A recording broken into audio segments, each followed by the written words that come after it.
ပထမဆုံးအချက်ကတော့ကျမတို့မှာကျန်းမာစေခြင်းရေများများတောက်ရပါမယ်ရေများများတောက်ရခြင်းအကြောင်းရင်းကရေအသက်1မိနစ်ခမင်းအသက်9ရက်ဆိုတဲ့စကားရှိပါတယ်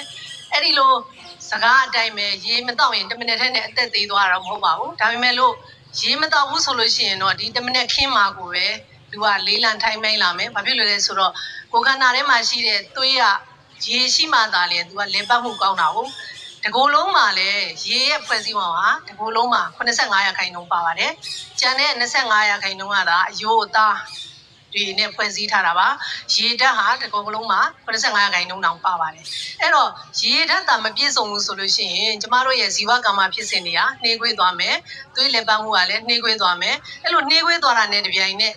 စီးစွန့်ထုတ်မှုကလည်းနည်းသွားမယ်။စီးဆိုတာသိတဲ့အတိုင်းပဲရေများများတောက်မှရှူများများပေါက်ပြီးတော့ကိုယ်ခန္ဓာကျန်းမာရေးအတွက်